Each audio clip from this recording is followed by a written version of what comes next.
Góðan daginn! Welcome to the Project Pal. My name is Gunnhildur. I'm Iceland, live in Iceland, and this is my... I honestly don't know. Like, it's not a vlog. Well, it kinda is. It's not really a podcast. It's a thing.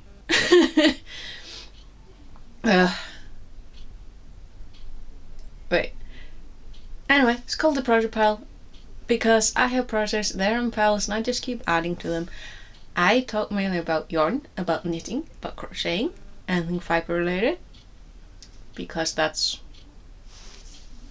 interesting. And yada yada yada. I'll talk quite a bit about the weather, because then I always have something to talk about. And because I am Icelandic and I live in Iceland, I have also been talking about our volcanic activity. And that's after I noticed goodness gracious, the amount of false news and information being lobbed around on the internet for clicks and views.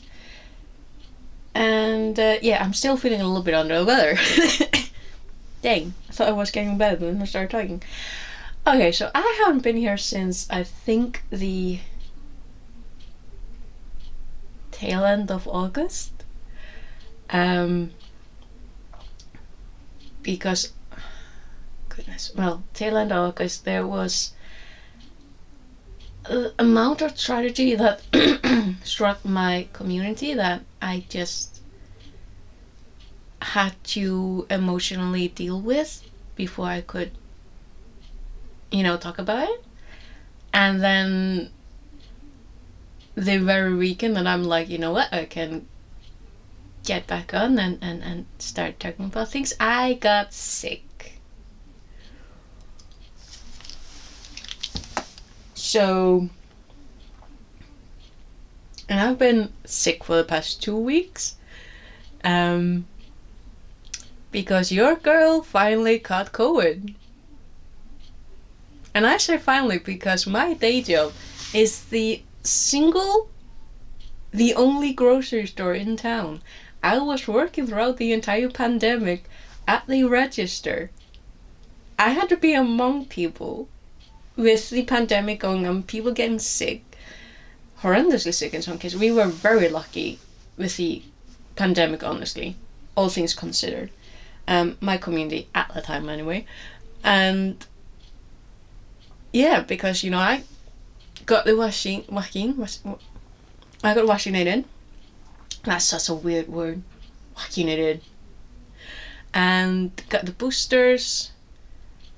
And then the pandemic went from being a pandemic to an epidemic, and people are a little bit more relaxed. It's still like, if someone gets COVID, they stay home the best they can. And all things considered, the fact that I'm getting now, I'm like, okay.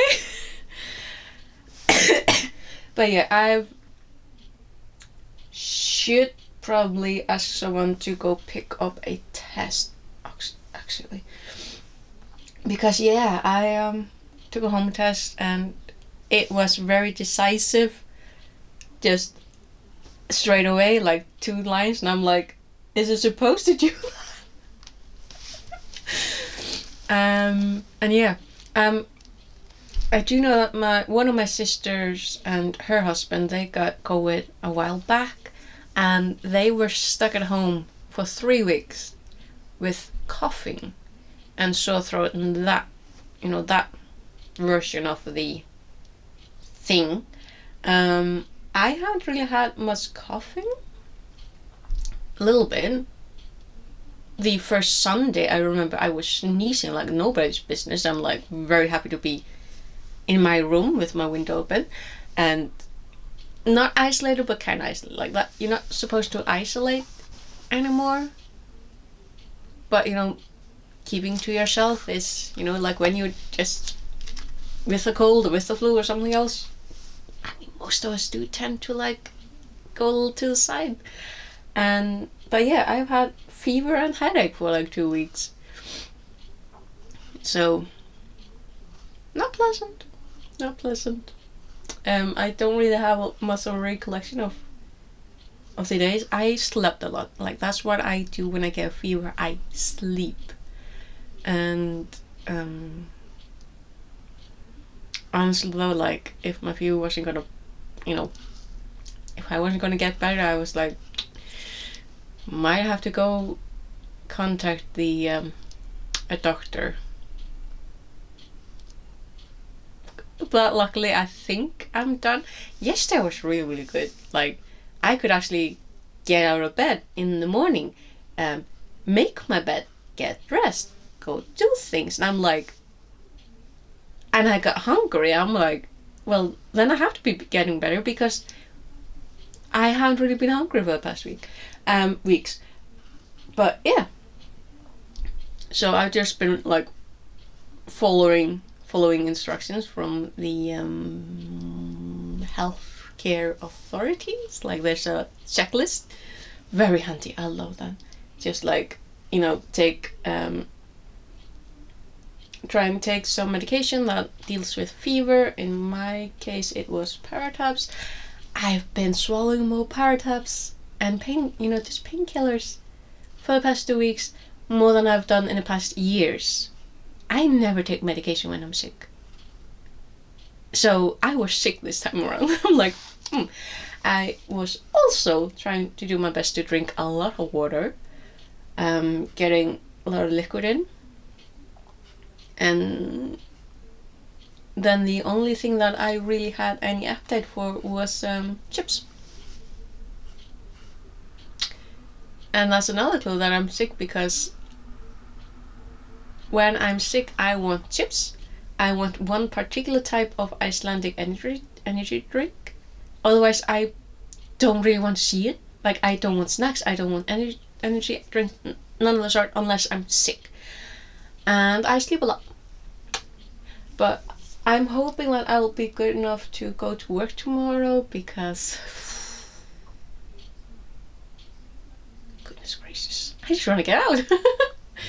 But I have to be careful, because I really do not want to like get a setback and then be stuck at home more. Like, I've been 2 weeks. I've lost 2 weeks. I know I was watching something on YouTube, but I do not remember where it was. But yeah, so that's that. I've also not done anything like knitting or crocheting, because I couldn't even read. Like, the first time I could actually read, and then was like, when I first closed it, I was getting a little bit better. I was actually able to read last Thursday. And I'm like, yep. But yeah, I've still, I don't know where that thought was going. But yeah, I did mention the tragedies, and honestly, that was like 2 weeks for the entire country. Was like, aren't we done? Because there was the hunting accident, and his funeral was the Thursday, right before I got sick. Like, yeah. And that was actually a very lovely day. It was a bright, beautiful, calm day. There was shining sun. The sun was shining. He had a big family, a lot of friends, and a lot of, like, he was a very loved man. And so there was a lot of people who came to town. He was originally from another town here in Eastern Fjords. So a lot of people came to attend the funeral. And they actually filled up like the church and the I've been trying to figure out what the word is. I haven't looked it up. But it's a building that's often right like by the church, where there's a lot of like church activities. That got filled up. And also they opened up the Björgunarsveitarhús. That's the building for the local chapter of the Search and Rescue Landsbjörg. That got filled up, and But nowadays, a lot of, I think like most funerals are streamed online, so quite a few people just went home and watched a stream. And I know at least one case where it turned out better because, yeah, the person was crying quite a bit, so he actually, I think he felt a little better to be in the comfort of his own home and being able to like follow the funeral. But yeah, the because the man whose funeral it was, he had, you know, a big family. He was a volunteer of the search and rescue, and he was also a fisherman. And one of the things I like about this town, I've been living here for like, oh goodness, 21 years. It's been 21 years since I moved here. And the one thing that I noticed here is that when a fisherman is, is being buried, it's their funeral, their ship attends the funeral. And it's such a nice and wonderful little gesture because no one talks about it. It's not something that's like advertised. People don't just like shout about it. It's just done. And his ship, they decorated it with the flags. And then because I was at work, so I didn't attend. But when they carried the casket out, they honked the foghorn 3 times. It was so cool.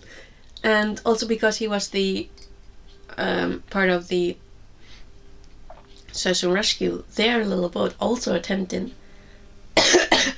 was in attendance while the casket was carried out. I'm like, and this might sound a little strange, but you know, every community has their own thing.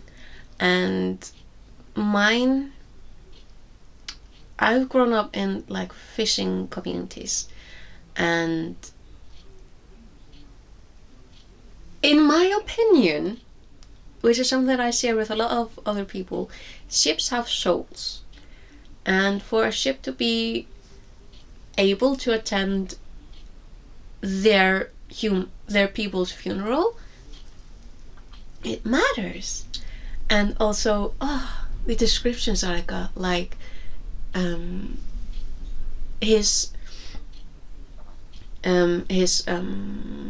companions of the search and rescue, they stood in honor guard when his casket was carried out. His hearse was not the traditional black one.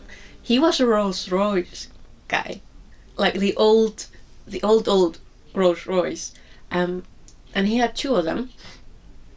So one of them was his hearse, and I heard that his casket was painted the Rolls Royce green with the Rolls Royce insignia on the lid. How cool is that? And his Rolls Royce that was used as a hearse, the general article, it didn't have, I saw it when, because Thursday was knit night, and I was sitting by a window when they were driving back into the midtown for the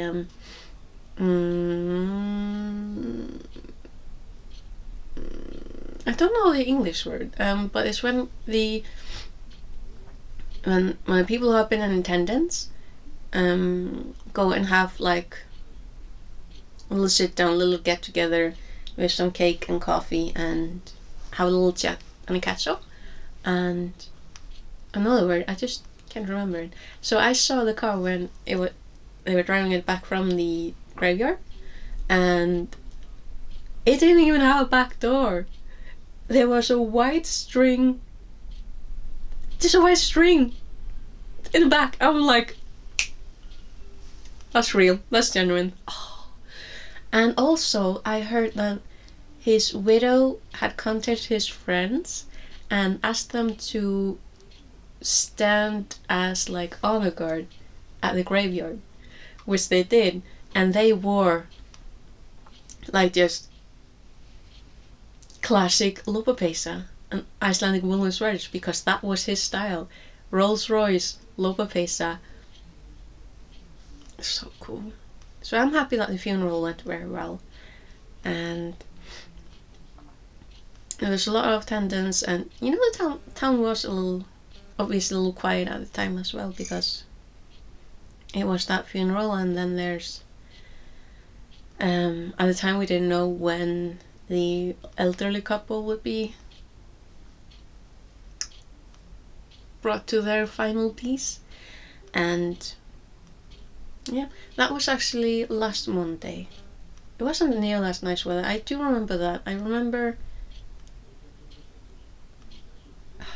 it was cloudy, it was a little windy, maybe a little rainy. I can't remember. But it was a peaceful day. Mind you, I was stuck at home with a fever, so I don't really know. But yeah. So I do know that there was quite a crowd down at the graveyard. So there was quite a few people who followed them.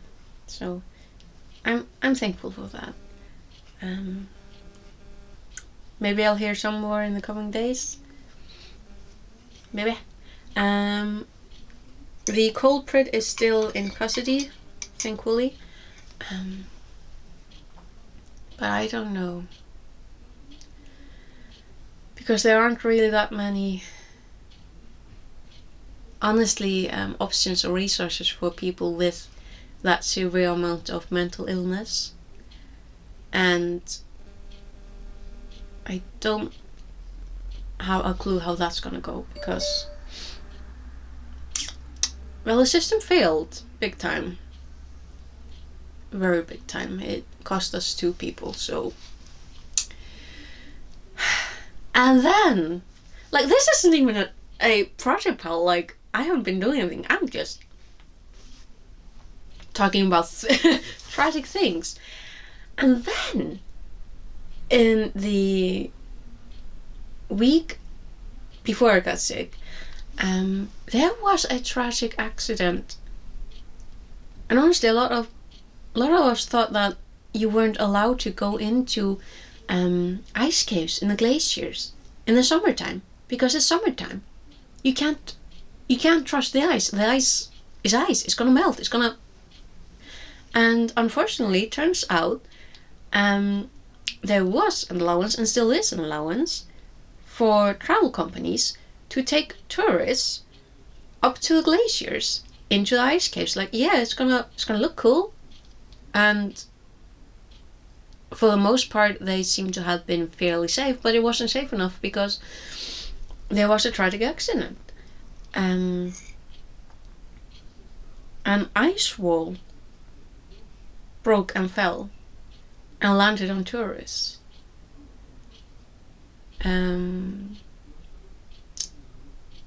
It was an American couple who got hit, and he unfortunately passed away. And last I heard, she was in the hospital.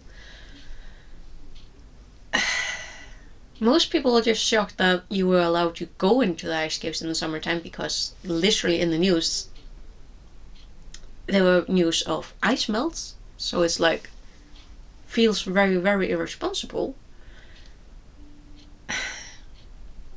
But on top of that, like, that wasn't enough. No. The company that took them into the ice cave didn't have a list of names. They had no idea how many people they actually had in the glacier. So authorities thought that there were at least like 2 people stuck under the ice. And you can just imagine the pain and the stress and the anguish of the people, like, not only the people who had to be saved from the and were saved from the ice cave, but the uncertainty of there might be still 2 others stuck under the ice. Luckily, it turned out there wasn't, but that should have been resolved straight away. But nah. And on top of that, there has been an epidemic, not just COVID, at least in the capital area, there is a very serious epidemic of teenagers arming themselves with knives because they don't feel safe. And I think it was Friday before last, there was at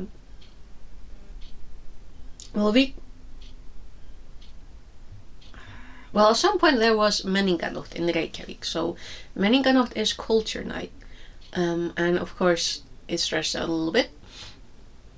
That's not the point of the story. The point of the story is that a 17-year-old girl was attacked and by a 16-year-old boy, and she unfortunately passed away.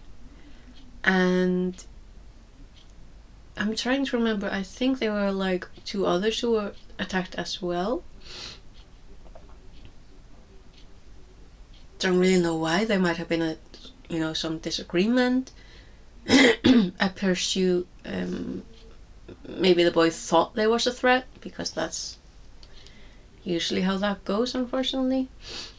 But yeah, and that was not the only case. There, like in that 1 week, there was like 2 or 3 attacks where young people, teenagers, kids, were fighting each other, attacking one another with knives.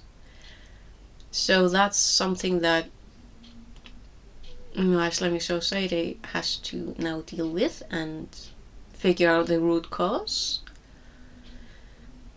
Because taking away the knives isn't really the solution. We need to figure out why the kids feel the need to arm themselves and go from there. So yeah, it's been interesting to say the least. But hopefully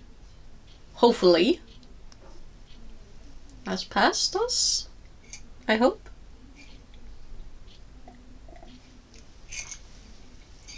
But yeah. Now, speaking of knitting, because I have spent the past 20 minutes not talking about knitting, because I haven't done any for like the past, I'm going to say month. Ooh, that's right. I bought these last time I was able to attend, because I generally need short 4mm circle needles, because for some reason I cannot find any of mine. But yeah, this is how, I actually got that far. Yeah, this is how far I've got with the knitting. Oh, that looks really nice. Cannot wait to get on with it. I do remember that I hadn't like marked off the patterns here because I forgot to bring a pencil with me, and I don't want to use like a pen. So now I need to figure out where in the world I was. Ooh!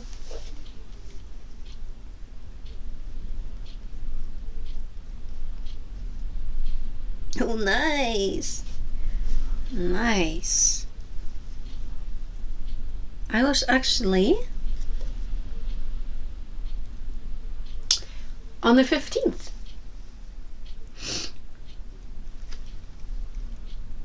Nice.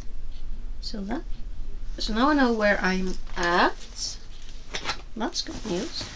So hopefully that means that, we'll see. Generally, we'll see how far I'll manage to get this. But it will be so nice to get this done. It would have been really nice to have it, done sooner, but I am not the fastest knitter, and my goal isn't to like pump out the projects. I literally knit and crochet to relax. And but yeah, this one is really gonna be nice for layering. Because in the time while I've been stuck at home, sick, the weather has literally turned around. Like the first week, it was torture. I do recall it was warm, it was sunny, and I was having a little bit trouble of keeping cool because I was trying to figure out, I had a fever, but at the point where you're like, do I actually have a fever or what's going on? And then the last week, it's been more like Arctic autumn. Like, it's been windy. It literally went from, I think it was like 16 degrees Celsius down to like 2 and 4 and 6 in the past week. I'm like, okay. And it's been windy, it's been a bit rainy, it's been overcast. There's still been a little sun, but it's been very, very windy. I'm like, yep, autumn. That is very, very autumn. But yeah, I think that's about it that I managed to ramble on about this time. At least I'm back. I'm alive. And I'm hoping that I'll be able to go to work tomorrow. Because if not, I'm going to go stir crazy. But we'll see. But yeah. I need to vacuum the floor because the floors are really, really dusty. I need to change my bedding. And I really need to do some laundry. But yeah, I will hopefully see you again next weekend. Hopefully it's not gonna be in October or anything like that. That would be insane. But yeah, till then, catch you later, okay? Bless.